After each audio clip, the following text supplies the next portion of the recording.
বিপ্লব মানে জীবন দেওয়া বসে থাকা নয়, সে কোনো দিন আসবে না রে করো যদি ভয়। আমার সাথে গাইতে হবে। বিপ্লব মানে জীবন দেওয়া বসে থাকা নয়, সে কোনো দিন আসবে না রে করো যদি ভয়। আসবে বিজয় রক্ত আর জীবনের বিনিময়, আসবে বিজয় রক্ত আর জীবনের বিনিময়। বিপ্লব মানে জীবন দেওয়া বসে থাকা নয়, সে কোনো দিন আসবে না রে করো যদি ভয়। ঠিক না? লড়াইয়ের ওই ময়দানেতে যেতে তোমাকে হবে, প্রয়োজনে সব রক্তটুকু জমিনেই ঢেলে দেবে। ঠিক না? লড়াইয়ের ওই ময়দানেতে যেতে তোমাকে হবে, প্রয়োজনে সব রক্তটুকু জমিনেই ঢেলে দেবে। তবুও তোমায় লড়তেই হবে, মানিবে না পরাজয়। তবুও তোমায় লড়তেই হবে, মানিবে না পরাজয়। বিপ্লব মানে জীবন দেওয়া বসে থাকা নয়, সে কোনো দিন আসবে না রে করো যদি ভয়। ঠিক আছে তো ইনশাআল্লাহ? রাজি আছি তো ইনশাআল্লাহ? আল্লাহ তাআলা আমাদের সবাইকে কবুল করুক, বলেন আমিন। আমি শারীরিকভাবে অসুস্থ, যার কারণে সংক্ষেপ করলাম। আপনারা সবাই আমার জন্য দোয়া করবেন। আল্লাহ তাআলা যেন আমি তো কোরআনের খাদেম হিসেবে পুরো বিশ্বময় কোরআনের বাণীগুলো, কোরআনের কথাগুলো দেশ থেকে দেশান্তরে ছড়িয়ে দেওয়ার আল্লাহ তাআলা তৌফিক দান করেন, বলেন আমিন। আল্লাহ তাআলা যেন শারীরিকভাবে মানসিকভাবে যেন সুস্থতা নসিব করেন, বলেন আমিন। দোয়া করবেন তো ইনশাআল্লাহ? আমিও আপনাদের জন্য দোয়া করি। আল্লাহ তাআলা যে এখন যেভাবে বসে আছি, ঠিক জান্নাতের মধ্যেও আল্লাহ তাআলা যেন আমাদের সাথে একে অপরের এভাবে দেখা করায় দেন এবং আমরা জোড়ে মিলে জান্নাতের মধ্যেও থাকতে চাই তো ইনশাআল্লাহ? আল্লাহ তাআলা কবুল করুন। জোরে বলেন আমিন, জোরে বলেন। আম্মা বা'দু ফাআউযু বিল্লাহি মিনাশ শাইতানির রাজীম।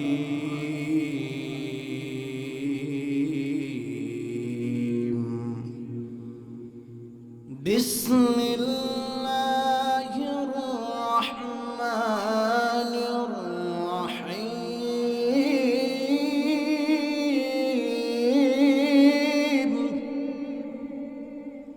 قال الله تبارك وتعالى: والعصر إن الإنسان لفي خسر إلا الذين آمنوا وعملوا الصالحات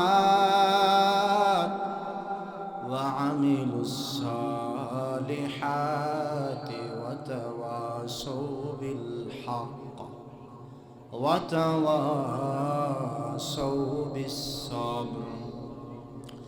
قال رسول الله صلى الله عليه وسلم: من يزمن لي ما بين لحييه وما بين رجليه أزمن له الجنة، أو كما قال عليه الصلاة والسلام. لا طاعة لمخلوق في معصية الخالق. وقال شاعر: لا جد ولا ند ولا حد لمولاه، لا جد ولا ند ولا حد لمولاه، الآن كما كان ولم يلق زوالا، الآن كما كان ولم يلق زوالا. একটু মহাব্বতের সহিত জিকির করি, লা ইলাহা, মাশাআল্লাহ, আরো জোরে, লা ইলাহা ইল্লাল্লাহ। সাউন্ড নাই, আর সাউন্ড দেন, বক্স আমার দিক ঘুরাই দেন লাগলে।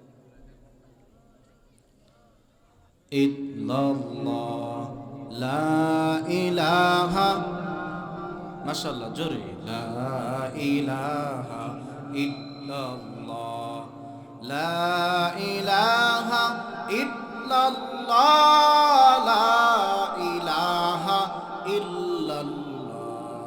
বলেন বলেন, লা ইলাহা ইল্লাল্লাহ, লা ইলাহা ইল্লাল্লাহ, লা ইলাহা ইল্লাল্লাহ, লা ইলাহা ইল্লাল্লাহ, মুহাম্মাদুর রাসূলুল্লাহ।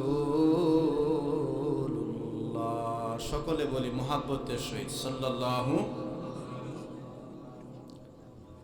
আল কোরআনের সৈনিক আমি, নেই কো পরাজয়, এক আল্লাহর গোলাম আমি, এই তো পরিচয় আমার, এই তো পরিচয়। আল কোরআনের সৈনিক আমি, নেই তো পরাজয়, এক আল্লাহর গোলাম আমি, এই তো পরিচয় আমার, এই তো পরিচয়। কোরআন হাদিস শাসনতন্ত্র রাসূল আমার নেতা, উৎসাহ মোর চির অম্লান ইতিহাস বীর গাথা। কোরআন হাদিস শাসনতন্ত্র রাসূল আমার নেতা, উৎসাহ মোর চির অম্লান ইতিহাস বীর গাথা। এক আল্লাহ ছাড়া আমার দিলে, এক আল্লাহ ছাড়া আমার দিলে নেই তো কারো ভয়, এক আল্লাহর গোলাম আমি, এই তো পরিচয়। সবাই বলেন না, এক আল্লাহর গোলাম আমি, এই তো পরিচয় আমার, এই তো পরিচয়। আল কোরআনের সৈনিক আমি, নেই কো পরাজয়, এক আল্লাহর গোলাম আমি, এই তো পরিচয় আমার, এই তো পরিচয়। এই পৃথিবীর সবই নকল, এই পৃথিবীর সবই নকল, আসল কিছুই নাই, এক আল্লাহর গোলাম আমি, এই তো পরিচয়। ঠিক কিনা জোরে বলি। আমাদের পরিচয় কি? আমরা এক আল্লাহর সেই গোলামের আওয়াজ দিয়ে আসেন। আমরা সবাই ভূমিকা লম্বা না করে মহান রব্বুল আলামিন ইজ্জতের দরবারে কালেমাতুশ শুকর উচ্চারণ করি, যে রব, যে রব্বে কাবা আপনাকে আমাকে বড় ভালোবেসে মায়া করে মোহাব্বত করে আল্লাহ তাআলা আজকের এই জান্নাতি এই যে মজমার মধ্যে মজলিসে আল্লাহ তাআলা আমাদেরকে কবুল করে নিয়েছেন। এই জন্য একেবারে হৃদয়ের সবটুকুন আবেগকে উজাড় করে দিয়ে বলি আলহামদুলিল্লাহ। আরেকটু জোরে, মালিককে খুশি করার জন্য, দুনিয়ার কাউকে খুশি করার জন্য না, আল্লাহকে খুশি করার জন্য আরেকটু জোরে বলেন না আলহামদুলিল্লাহ। আপনাদের আওয়াজ যদি শেষ পর্যন্ত এমন থাকে মাশাআল্লাহ, তাহলে আমরাও কোরআন হাদিস থেকে কিছু দিক নির্দেশনামূলক কিছু কথা, আমলের কিছু কথা আপনাদেরকে শোনাইতে পারবো ইনশাআল্লাহ। আল্লাহ তাআলা আমাদের সবাইকে ইখলাসের সাথে বলার এবং শোনার তৌফিক দান করুক, বলেন আমিন। শেষ পর্যন্ত একটু ঠিক সুবহানাল্লাহ জায়গায় সুবহানাল্লাহ, আলহামদুলিল্লাহ জায়গায় আলহামদুলিল্লাহ, আল্লাহু আকবারের জায়গায় আল্লাহু আকবারের ধ্বনি দিতে পারবেন তো ইনশাআল্লাহ? কারা কারা দিতে পারবেন দেখি? লিল্লাহি তাকবীর। এই আওয়াজ, এই আওয়াজ। যুবক কারা কারা আছেন দেখি হাত উঁচু করেন। যাদের বয়স 40-এর নিচে আছে তারা যুবক, হাত উঁচু করেন এবার। মাশাআল্লাহ, হাত নামা। এবার 40-এর উপরে যারা গেছেন তারা হাত উঁচু করেন। মাশাআল্লাহ। তাহলে যুবক আর বৃদ্ধ, মানে বুড়ো আর জোয়ান। এবার প্রথম আমি যে তাকবীরটা দিব, এটা আমার যুবক ভাইরা যারা আমরা আছি, আমরা সবাই মিলে একটা আল্লাহু আকবারের ধ্বনি দিব। কাকে খুশি করার জন্য? বলেন, আল্লাহকে খুশি করার জন্য। দেখি কাদের জোর বেশি। প্রথম বৃদ্ধ বাবাজিরা দিক, বুড়া বাবারা, ঠিক আছে ইনশাআল্লাহ। এরপরে যুবকরা একটু প্রস্তুতি নিক। লিল্লাহি তাকবীর। কি আওয়াজ! বুড়োকে গলায় দেখি এখন ভালো জোর, হ্যাঁ খুড়িয়ার মুসলমান।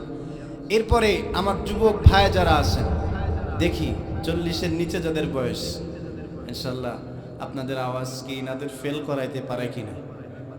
লিল্লাহে তাকবীর। মাশাআল্লাহ, কেউ কারোর থেকে কম না, কি কেউ কারোর থেকে কম না। এরকম আল্লাহু আকবারের ধ্বনি সুবহানাল্লাহ জায়গায় সুবহানাল্লাহ শেষ পর্যন্ত বলা যাবে বাবা ইনশাআল্লাহ। আল্লাহ তাআলা কবুল করুক, বলেন আমিন। আমার সম্মানিত বাবাজিরা, কথা দীর্ঘায়িত করব না, অল্প সময় সংক্ষেপে আমরা কিছু আমলের কথা শুনব। আমি আপনাদের সামনে পবিত্র কালামুল্লাহ শরীফ থেকে, মহাগ্রন্থ পবিত্র কালামুল্লাহ শরীফ থেকে ছোট্ট একটা সূরা তেলাওয়াত করছি। সবার পরিচিত, অধিকাংশ মানুষের পরিচিত এই সূরাটা,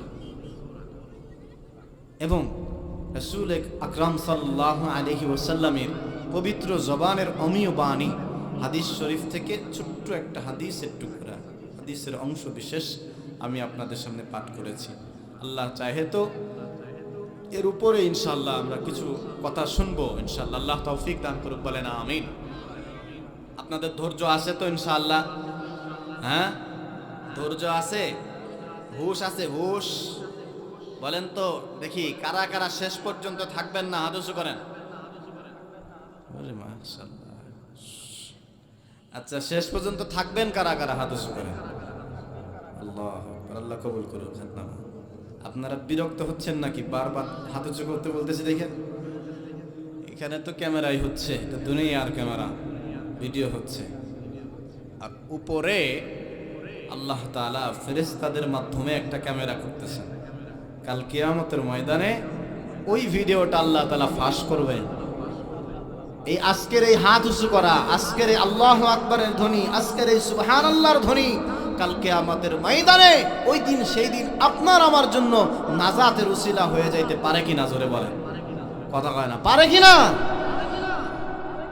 এই জন্য আমার বাবাজিরা আসেন আমরা ডিরেক্ট আমরা কোরআন থেকে কথা শুনবো ইনশাআল্লাহ।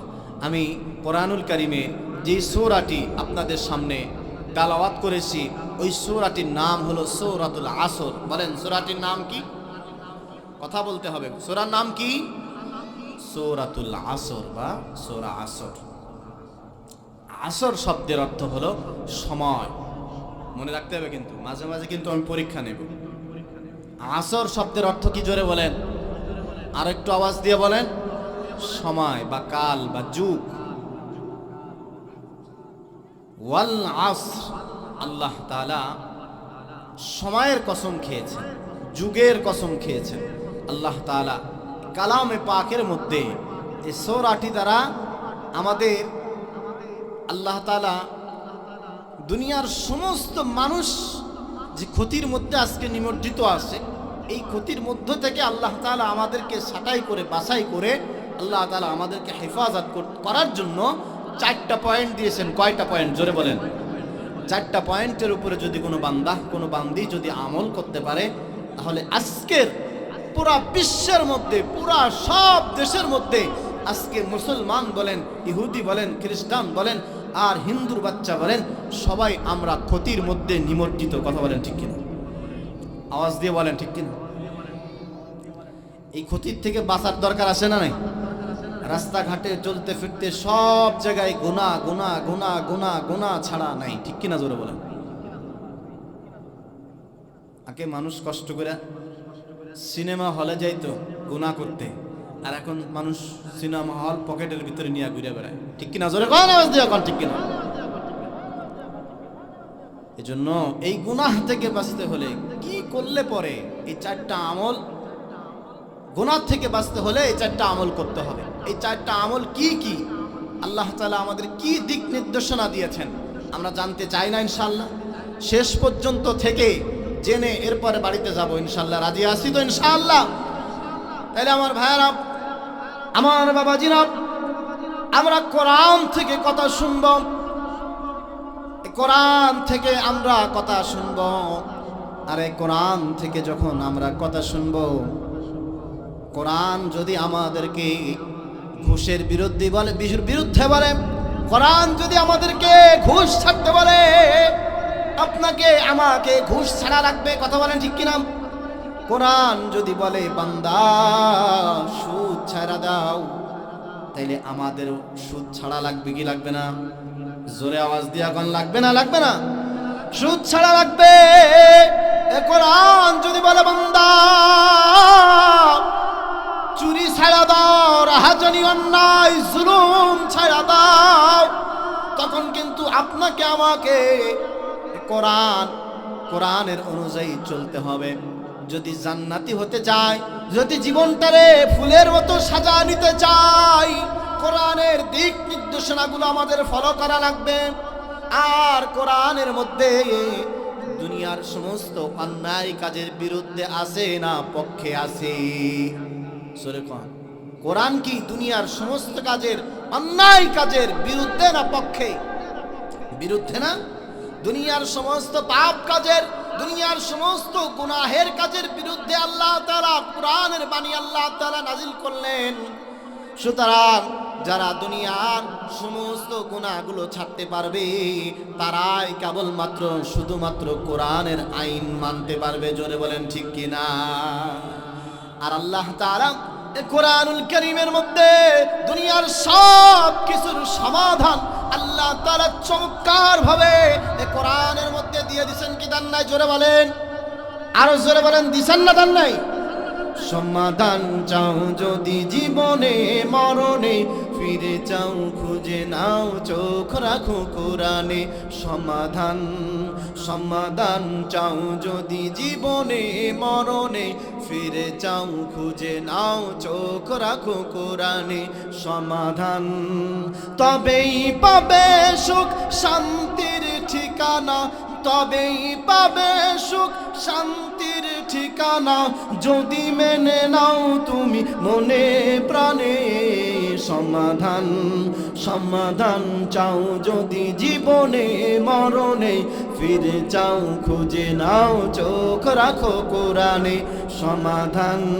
সমাধান আছে না নাই? এ বাণী সকলের নয় শুধু মুমিনের, যারাই চলবে মেনে ফল পাবে কোরআনে। ঠিক কিনা? ঘরে বলো কিবা রাষ্ট্রে বলো, ঘরে বলো কিবা রাষ্ট্রে বলো, অশান্তি দূর করে শান্তি আনে। সমাধান চাও যদি জীবনে মরণে, ফিরে যাও খুঁজে নাও চোখ রাখো কোরআনে। ঠিক কিনা? জোরে বলেন। কোরআনের মধ্যে সব সমস্যার সমাধান আছে না নাই? সব সমস্যার সমাধান আল্লাহ তাআলা এই কোরআনুল কারীমের মধ্যে আল্লাহ তাআলা দিয়ে দিয়েছেন। কোরআনকে যারা ভালোবাসবে, কোরআনকে যারা মুহাব্বত করবে, কোরআনওয়ালাদেরকে যারা মুহাব্বত করতে পারবে, আমার বাবাজিরা, এই কোরআন কাল কিয়ামতের ময়দানে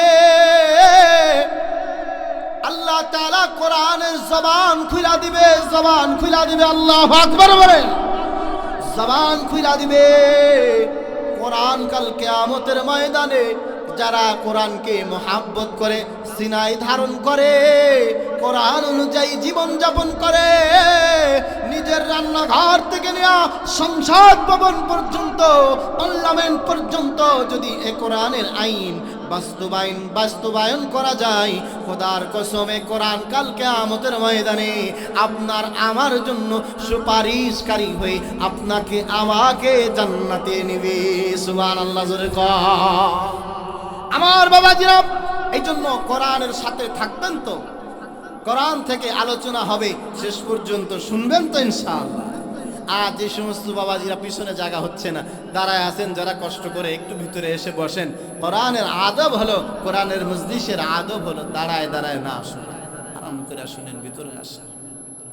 আমার বাবাজিরা, তাহলে আজকের আমাদের আলোচ্য বিষয় হলো সূরাতুল আসর। কি জোরে বলেন?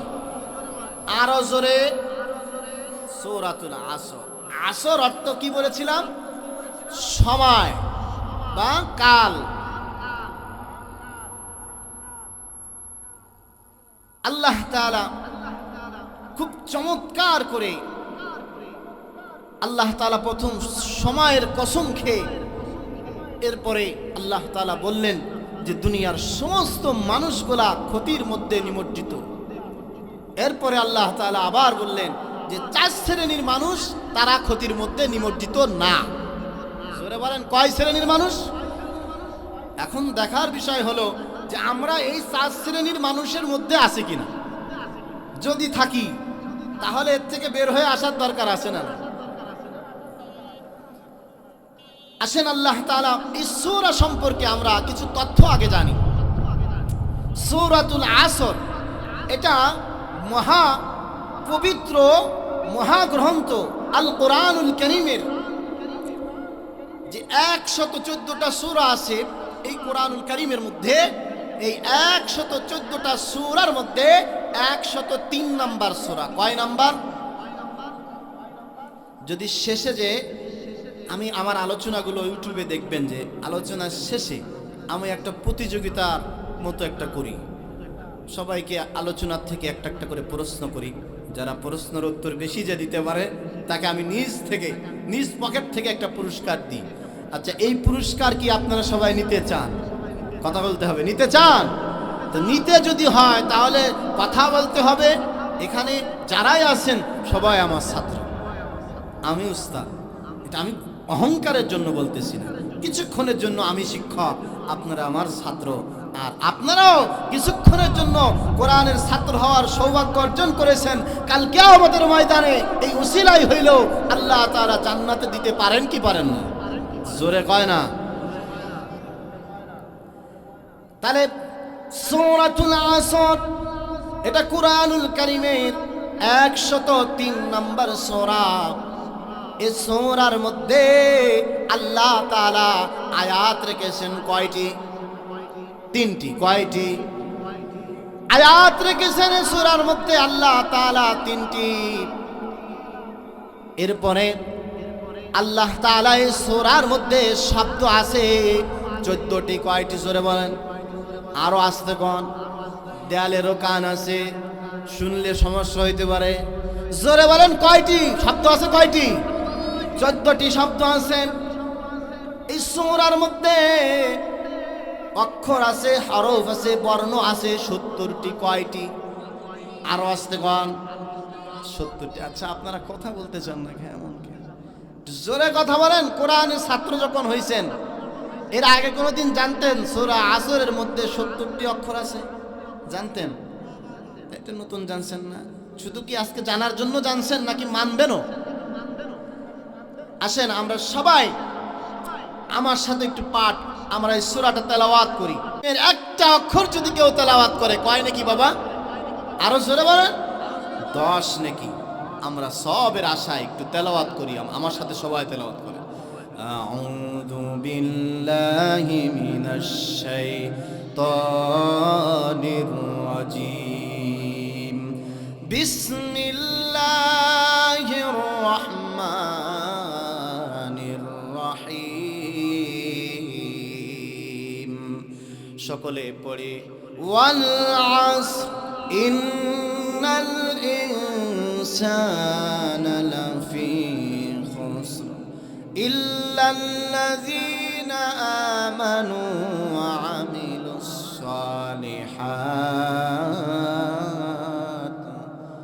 ওয়া আমিলুস সালিহাতি ওয়া তাওয়াসাউ বিল হাক্কি ওয়া তাওয়াসাউ বিস সাবর। আল্লাহু আকবার।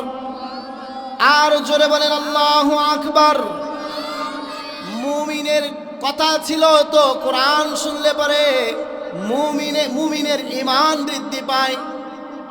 আল্লাহ তাআলা কোরআনুল কারীমের মধ্যে বলেন ওয়া আয়াতুহু যাদাতুহুম ঈমানা। মুমিনদের গুণ বর্ণনা করতে যায় আল্লাহ তাআলা বলেছেন আমার মুমিন বান্দারা যখন, মুমিন কারা?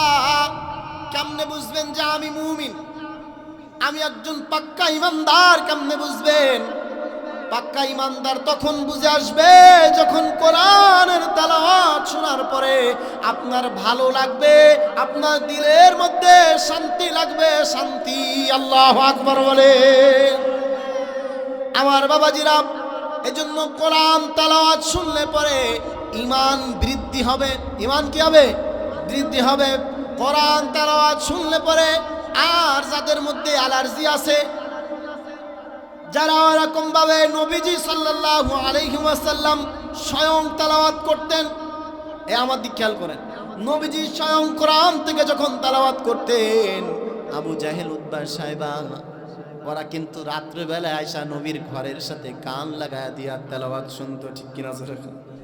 আবার সকালে যা মুহাম্মাদের বিরোধিতা করত। আমাদের মধ্যেও যাদের ঈমান ভালো, ঈমান যাদের শক্তিশালী, কোরআন শুনলে ভালো লাগবে। আর যাদের ঈমান দুর্বল, মুনাফিক মার্কা ঈমান যাদের, তাদের অ্যালার্জি শুরু হবে, ভাল লাগবে না। কি বলেন? জোরে বলেন, ঠিক কিনা বলেন? ভাল লাগবে না। আমার বাবাজিরা, এজন্য এই কোরআন শুনলে পরে ঈমানদারের একটা গুণ হলো কোরআন শুনলে পরে তার ঈমান বৃদ্ধি পাবে। আল্লাহু আকবার বলেন। তাহলে এক নাম্বার সূরাতুল আসরের আল্লাহ তাআলা প্রথম আয়াতের মধ্যে সুন্দর করে আল্লাহ তাআলা বলেন ওয়াল আসর, ওয়াল আসর, সময়ের কসম, কালের কসম।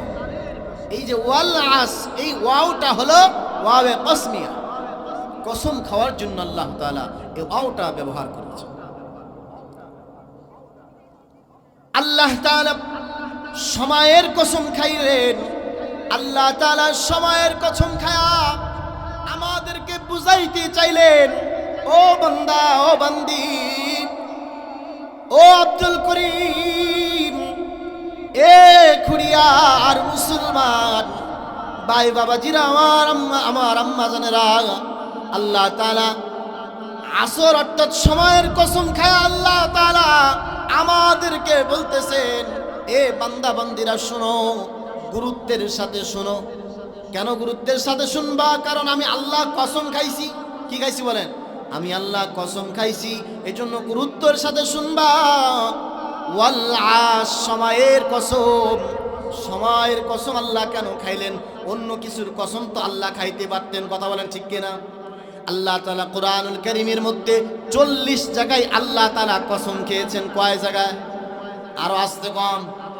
40 জায়গায় আল্লাহ তাআলা কোরআনুল কারীমের মধ্যে বিভিন্ন সময় আল্লাহ তাআলা কসম খেয়েছেন। যেমন ওয়াত্তিন ওয়াজ-জাইতুন, তিন এবং জাইতুনের কসম খেয়েছেন আল্লাহ তাআলা। কসম খেয়েছেন ওয়াদ-দুহা, আল্লাহ তাআলা কসম খেয়েছেন।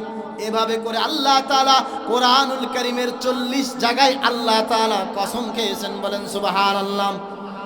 আল্লাহ তাআলা সময়ের কসম খায়া বুঝাইতে চাইলেন, বান্দারে, ও খুড়িয়ার মুসলমান, সময়ের কসম খাইলাম এই জন্য, কারণ সময় অনেক মূল্যবান একটা জিনিস।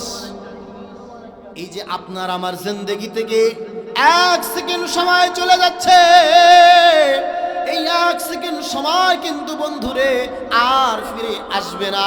ঠিক কিনা? জোরে বলেন। এই যে এই ময়দানটাতে আমরা বসে আছি, এই ময়দানটা গত বছর এখানে অনেক মাহফিল হয়েছে। আমি গত বছর আসি নাই, তার আগের বছর মাহফিলে আমি এখানে ছিলাম, আলোচক ছিলাম। তো গত বছর অনেক মানুষ আমাদের মাঝ থেকে বিদায় নিচ্ছে না বাবা? কথা বলে না, নিচ্ছে না?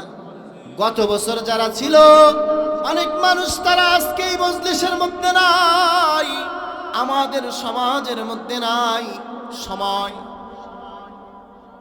হায়াত অনেক দামি একটা জিনিস, অনেক গুরুত্বপূর্ণ একটা জিনিস। দোস্ত রে, আজকে গুনাহ করো যুবক, তোমার আমার জীবন থেকে 1 সেকেন্ড হায়াত চলে যাচ্ছে, তো ওই 1 সেকেন্ড হায়াত আর খোদার কসম আমরা কখনো ফিরে পাবো না। জোরে বলেন, ঠিক কিনা? 1 সেকেন্ড হায়াতের কত দাম! এ যুবক, ও বৃদ্ধ বাবাজিরা, ও আম্মা জানেরা, 1 সেকেন্ড হায়াতের কত দাম শুনেন। 1 সেকেন্ড হায়াতের এত দাম, এত দাম। একটা মানুষ 80 বছর 90 বছর পর্যন্ত আল্লাহর নাফরমানি করলো, আল্লাহকে আল্লাহ বলে স্বীকার করলো না, নামাজ কালামের ধার ধরলো না, কিন্তু মৃত্যুর আগে 1 সেকেন্ড সময় পাওয়া গেছে, যায়া আল্লাহ রে আল্লাহ বলে ডাক দিল। আল্লাহ, সবাই ডাক দেন আল্লাহ। আল্লাহ রে আরো জোরে মুহাব্বতে ডাক দেন আল্লাহ। আল্লাহ রে আল্লাহ বলে ডাক দেওয়ার কারণে আল্লাহ তাআলা তার 80 বছরের গুনাহ, তার 90 বছরের গুনাহ আল্লাহর কুদরতি অন্তরে দয়া হওয়ার কারণে তাকে মাফ করে দিতে পারে না। এজন্য 1 সেকেন্ড হায়াতেরও অনেক বড় দাম, অনেক বড় দাম। এজন্য আল্লাহ তাআলা সূরাতুল আসরের মধ্যে আল্লাহ তাআলা হায়াতের কসম খাইলেন, সময়ের কসম খাইলেন। এ দোস্ত, যুবক, যুগের কসম খায়া আল্লাহ তাআলা তোমারে আমারে বলতেছে, আসো না কি বলতেছে আল্লাহ শুনি। ওয়াল আস, সময়ের কসম, ইন্নাল ইনসানা লাফি খুসর, নিশ্চয় দুনিয়ার সমস্ত মানুষ ক্ষতির মধ্যে নিমজ্জিত। কার কথা? আর আস্তে কোন কার কথা? আল্লাহর কথা। আল্লাহ ডাক দিয়া কয়, এ গোলাম, তোরা সব ক্ষতির মধ্যে নিমজ্জিত, তবে 4 শ্রেণীর মানুষ বাদে। কয় শ্রেণীর? জোরে বলেন, আর একটু মুহাব্বতে আওয়াজ দিয়া বলেন, কয় শ্রেণীর লোক বাদে? 4 শ্রেণীর মানুষ বাদে সবাই ক্ষতিগ্রস্তের মধ্যে। 1 নাম্বার, ইল্লাল্লাযীনা আমানু, 1 নাম্বার হলো যারা ঈমান এনেছেন। জোরে বলেন আল্লাহু আকবার। আর জোরে বলেন না মারহাবা বলেন, জোরে বলেন। আমাদের সবার ঈমান আছে তো?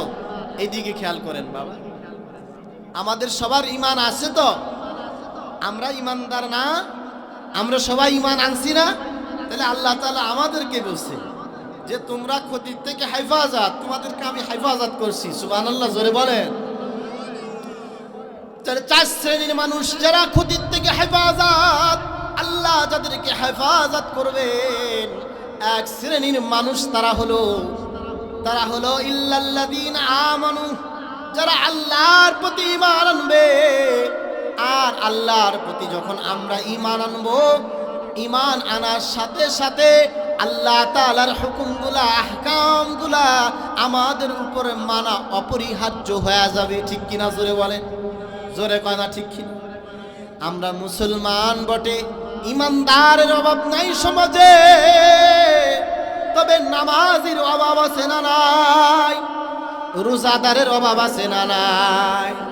ঈমানদারের অভাব নাই, কিন্তু নামাজের অভাব আছে, রোজাদারের অভাব আছে। রমজান মাসে দেখছিলেন মসজিদগুলা ভইরা যাইতো, মসজিদগুলা কানায় কানায় মুসাল্লি দেয়া ভরে যেত। কিন্তু আবার রমজান যখন শেষ হয়ে গেছে, আমরা কত বড় কপাল পোড়া মুসলমান, আবার মসজিদগুলা খালি হয়ে যাইতেছে। ঠিক কিনা?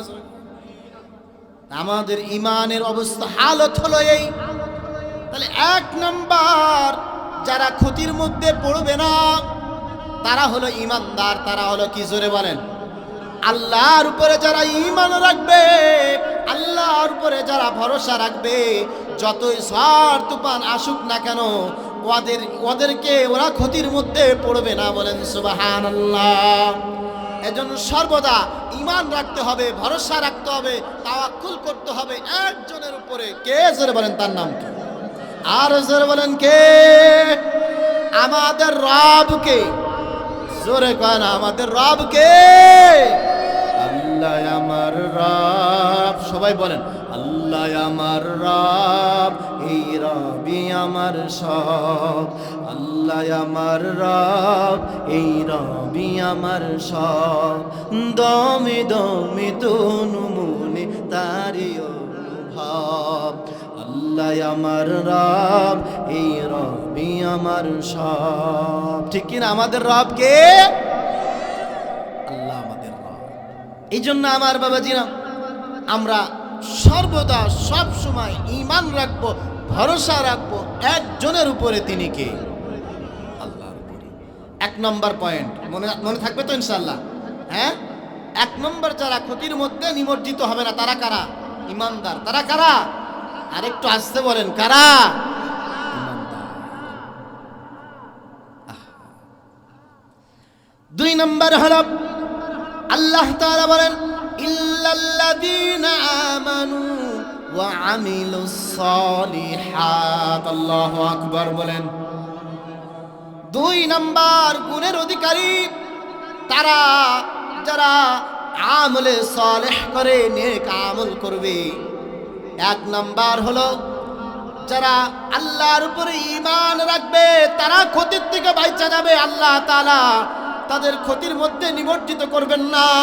2 নম্বর হলো আমলে সালেহ যারা করবে, নেক কাজ যারা করবে, ভালো কাজ যারা সমাজের মধ্যে করবে, নিজের জীবনটারে নেকি দিয়া, নিজের জীবনটারে ভালো কাজ দিয়া সাজাবে, নিজের জীবনটারে, নিজের পারিবারিক জীবন, নিজের ব্যক্তিগত জীবন, পারিবারিক জীবন, সামাজিক জীবন, রাষ্ট্রীয় জীবন, আন্তর্জাতিক জীবন পর্যন্ত যারা নেক কাজ দিয়া, ভালো কাজ দিয়া, কোরআন দিয়া যারা সাজাবে, এই মানুষগুলা কাল কিয়ামতের ময়দানে ক্ষতিগ্রস্তের কাতারে যাবে না। বলেন সুবহানাল্লাহ।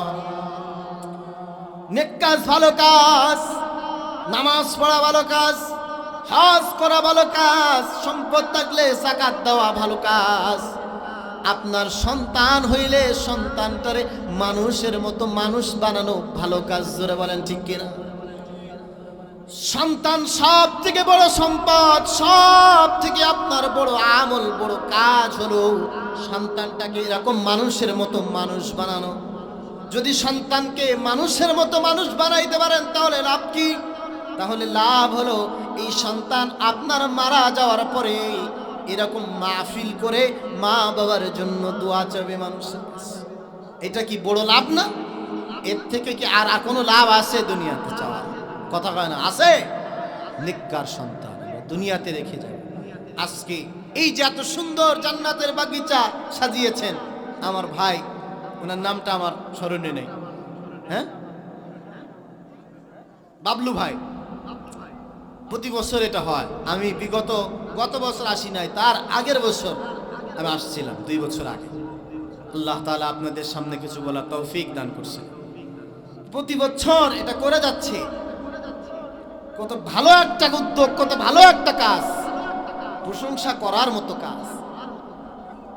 আজকে এই সন্তান যদি নেক সন্তান না হতো, খোদার কসম কোশ্চিন কালেও মা বাবার জন্য এই দোয়ার আয়োজন করতো না। কি বলেন? অসংখ্য সন্তান আজকে আছে যারা মা বাবা, সন্তান বড় ডাক্তার, সন্তান বড় ইঞ্জিনিয়ার, সন্তান বড় ডিফেন্সে চাকরি করে, পুলিশ, আর্মি, বিডিআর, নৌবাহিনী, সেনাবাহিনী বাহিনীতে বড় বড় পর্যায়ে চাকরিজীবী আছে।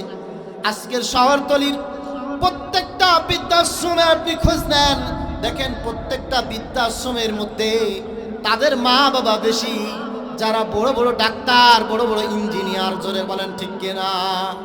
জাগতিক শিক্ষায় যারা বেশি শিক্ষিত তাদের মা বাবা বেশি, এরকম ভাবে বৃদ্ধাশ্রমের মধ্যে পাবেন। আমি জাগতিক শিক্ষাকে মাইনাস করছি না, অপছন্দ করি এটা বলছি না। জাগতিক শিক্ষাও লাগবে, তবে সর্বপ্রথম কোরআনের শিক্ষা সিনার ভিতরে ঢুকায় দিতে হবে। কি বলেন? জোরে বলেন ঠিক কিনা? কোরআনের শিক্ষা যদি আপনার সন্তানের সিনার মধ্যে থাকে, খোদার কসম আপনার ওই সন্তানটা বড় হয়ে ইঞ্জিনিয়ার হবে, আপনার সন্তানটা বড় হয়ে ডাক্তার হবে, আপনার এই সন্তানটা বড় হয়ে উকিল হবে, জজ হবে, ব্যারিস্টার হবে, পুলিশ হবে, আর্মি হবে, নৌবাহিনী হবে, সেনাবাহিনী হবে। জনগণের একটা টাকা আত্মসাৎ করবে না, সরকারের একটা সম্পদের ক্ষতি হতে দিবে না, নিজের জীবন থাকা পর্যন্ত। যদি বলেন ঠিক কিনা? কোরআন প্রথম, সর্বপ্রথম কোরআন সিনায় দেন, এরপরে আমার সমাজে নীতিবান, আদর্শবান পুলিশ অফিসার দরকার আছে না নাই? কথা বলবেন, কথা বলে না? দরকার আছে না নাই? আমি মৌলবি, আমি যতই বড় মুফতি সাহেব হোক, আমি কি পুলিশের কাজ করতে পারবো? ডাক্তারের কাজ করতে পারবো?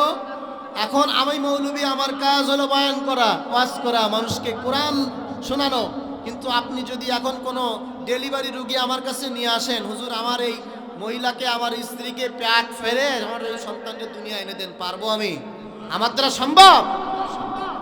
এজন্য আমার সমাজে নীতিবান ডাক্তার, নীতিবান পুলিশ, নীতিবান ইঞ্জিনিয়ার সব কিছু দরকার আছে। আবার সবার আগে কোরআন সিনায় থাকতে হবে। যদি কোরআন সন্তানের সিনায় দিতে পারেন, খোদার কসম আপনার সন্তান অন্ততপক্ষে আপনাকে শেষ বয়সে বৃদ্ধাশ্রমে রাখবে, মাথার তাজ বানায় রাখবে, মাথার তাজ। আজকে আমরা মা বাবাকে কত সম্মান করি। আরে দোস্ত, কোরআন ভিতরে থাকার কারণে মা বাবাকে এত সম্মান করি, এত সম্মান করি। মা যদি বলে, বাবা যদি বলে, ও সন্তান তুই আমার জন্য তোর জীবন কুরবানি দিয়া দে, খোদার কসম আমি আসাদুজ্জামান আজাদী আমি বলে গেলাম আমি আমার মা বাবার জন্য জীবন উৎসর্গ করতে রাজি। এরকম বহু সন্তান আছে। এজন্য এক নাম্বার কাজ হলো, যারা ক্ষতির মধ্যে নিমজ্জিত হবে না তারা কারা? ইমানদার। জোরে বলেন, মনে নাই না? তারা কারা? ইমানদার। দুই নাম্বার, যারা ক্ষতির মধ্যে পড়বে না, কাল কিয়ামতের ময়দানে অ্যাটাক হবে না, জাহান্নামী ফেরেশতাদের হাতে গ্রেফতার হবে না, তারা হলো ওই ব্যক্তি যারা নেক আমল করে, আমলে সালেহ করে। কি করে? জোরে বলেন, আমলে সালেহ। আমলের মধ্যে সব থেকে বড় আমল হলো নামাজ। বড় আমল কি? জোরে বলেন, বড় আমল হলো নামাজ। এই যে ওয়াজ শুনতেছি আমরা, মাশাআল্লাহ, দেখবেন ফজরের নামাজে ওয়াজ শোনার থেকে বড় কাজ হলো ফজরের নামাজে জামাতের সাথে নামাজ পড়া। কথা বলেন ঠিক কিনা? কিন্তু ওয়াজ আমরা শুনতে মাশাআল্লাহ রাজি আছি, মাগার ফজরের নামাজে জামাতের সাথে আমরা নামাজ পড়তে রাজি। কথা হয় না? হ্যাঁ, ইমাম সাহেব আজকে ইনকোয়ারি করবেন যে ফজরের নামাজে মুসাল্লি কয়জন হয়েছে। যদি আগামীকালকে যা হয়েছিল, গতকালকে যা হয়েছিল তার থেকে আজকে বেশি না হয়, তাহলে মনে করতে হবে এই মাহফিল কাজে লাগে নাই। ঠিক কিনা জোরে বলেন? আর যদি বলেন যে একজন বেশি হয়েছে তার থেকে, তাহলে আলহামদুলিল্লাহ মাহফিল কামিয়াব। বর্তমান আমরা মাহফিল শুনতে খুব পটু, কিন্তু নামাজ পড়তে পটু না। ফজরের নামাজ কাজা হয়ে যায়। এজন্য আলোচনা গোছায় নিয়ে আসতেছি ইনশাআল্লাহ, খুব সংক্ষেপে ছেড়ে দিব। তাহলে আমলের মধ্যে সব থেকে বড় আমল কোনটা? জোরে কয় না? নামাজ। আর এই নামাজকে যদি আমরা জামাতের সহিত যদি এই নামাজকে আদায় করা যায়, তো আল্লাহ তাআলা একাকী, আল্লাহ নবীজি সাল্লাল্লাহু আলাইহি ওয়াসাল্লাম হাদিসের মধ্যে বলেন যে একাকী নামাজ থেকে জামাতের সাথে যে ব্যক্তি নামাজ পড়লো সে 27 গুণ বেশি সওয়াব পেল। বলেন সুবহানাল্লাহ। আল্লাহ সুবহানাল্লাহ বলতে চান। সুবহানাল্লাহ বললে লাভ না লস? কেমন লাভ শুনেন। যদি কোনো আল্লাহর বান্দা বান্দি একবার সুবহানাল্লাহ বলে, আল্লাহ তাআলা বড় মায়া করে জান্নাতের মধ্যে এমন একটা গাছ আল্লাহ তাআলা ওই বান্দার নামে জান্নাতের মধ্যে আল্লাহ দিয়া দেয়। হাদিসের মধ্যে আসছে, আরবের তেজি ঘোড়া যদি একাধারে একদিন নয়, 2 দিন নয়, 500 বছর দৌড়ায় আর দৌড়ায়, তবুও ওই গাছের ছায়া অতিক্রম করতে চাইতে পারবে না। বলেন সুবহানাল্লাহ। এখনো জোরায় না সুবহানাল্লাহ? জোরে বলেন, আবার বলেন সুবহানাল্লাহ। আরো একটা গাছ হোক জান্নাতে, আবার সুবহানাল্লাহ বলেন। আমার বাবাজিরা, তাহলে 2 নাম্বার কাজ হবে আমরা নেক আমল বেশি বেশি করব। একজন আল্লাহর ওলির কাছে গেছে, যা বলতেছে, আল্লাহর ওলি, শায়েখ আপনি আমাকে এমন একটা আমল দেন, মনোযোগ আছে তো?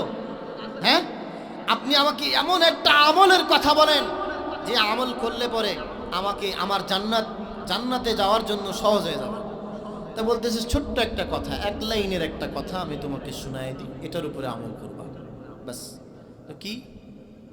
সব থেকে বড় আমল হলো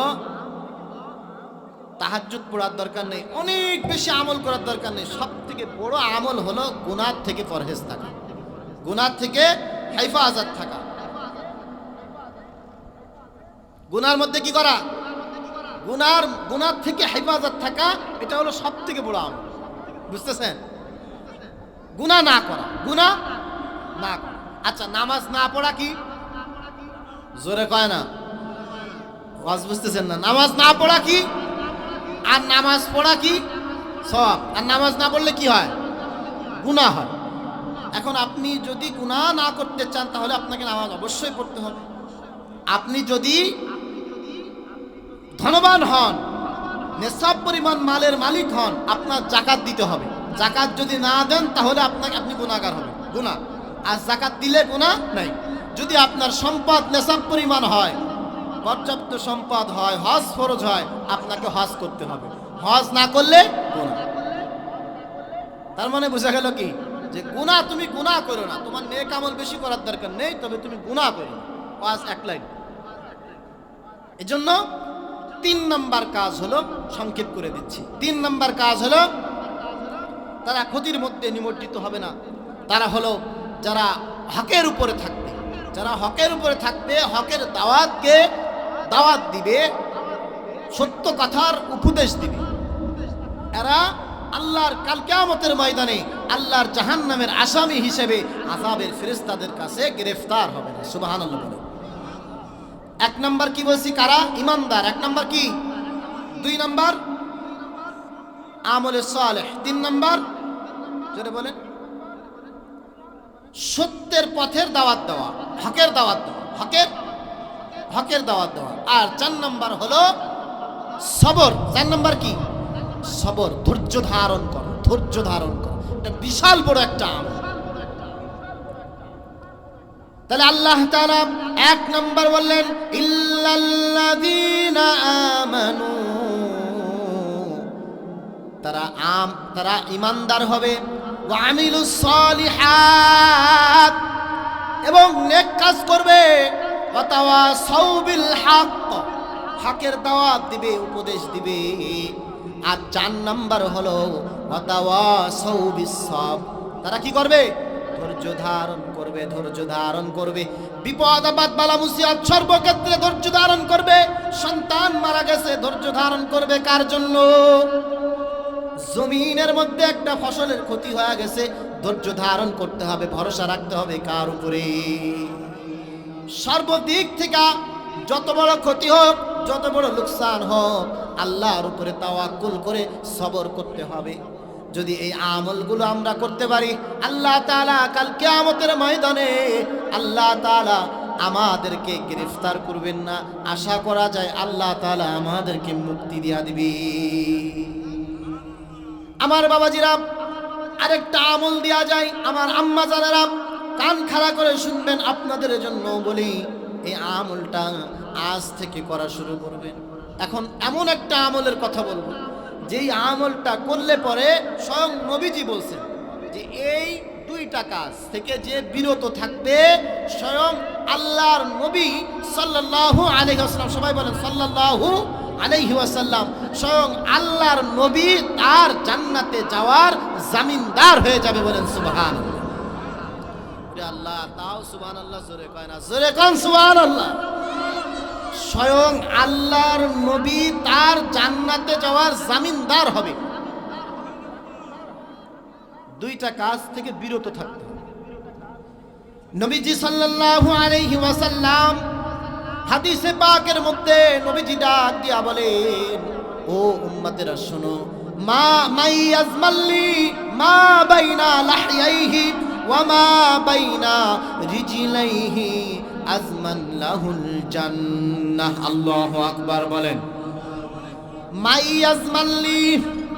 মাই আজমাল্লি, আমার উপরে যারা এই সমস্ত কাজ থেকে যারা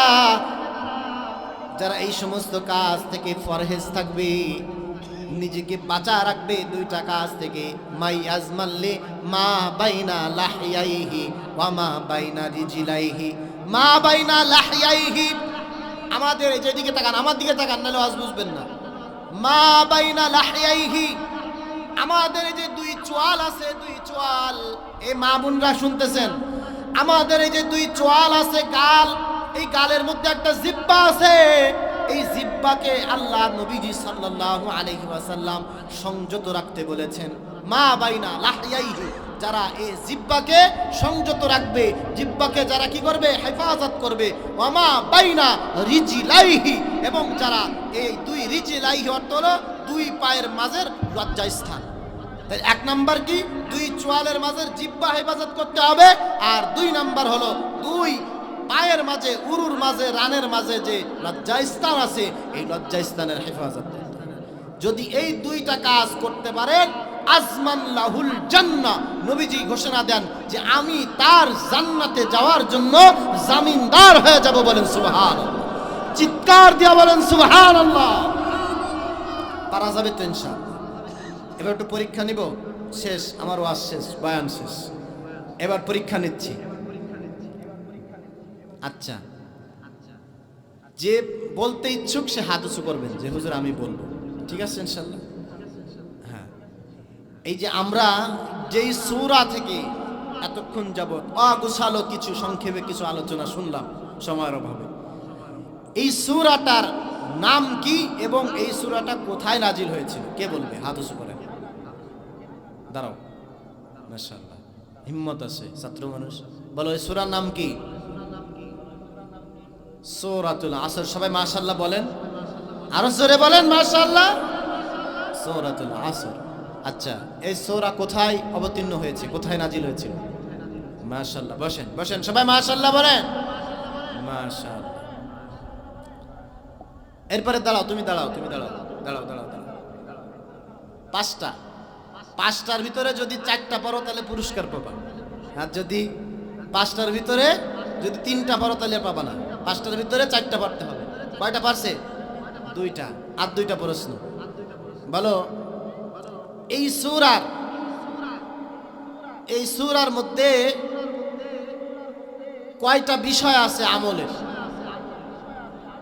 কয় শ্রেণীর মানুষকে আল্লাহ তাআলা ক্ষতির থেকে তারা হেফাজতে, আল্লাহ তাআলা হেফাজত করবেন? কয় শ্রেণীর মানুষকে? 4 শ্রেণীর মানুষকে। আচ্ছা, এর মধ্য থেকে 3 নাম্বার শ্রেণী কারা? তোমার জন্য লাস্ট প্রশ্ন। এই প্রশ্ন পারলে তুমি পাস, না হলে ফেল। কেউ আমরা পাস থেকে না বলি। হ্যাঁ, 3 নাম্বার প্রশ্ন সালিহিন হয়নি। আর একটু সময় দেব? হ্যাঁ, তাও হয়নি। বসো।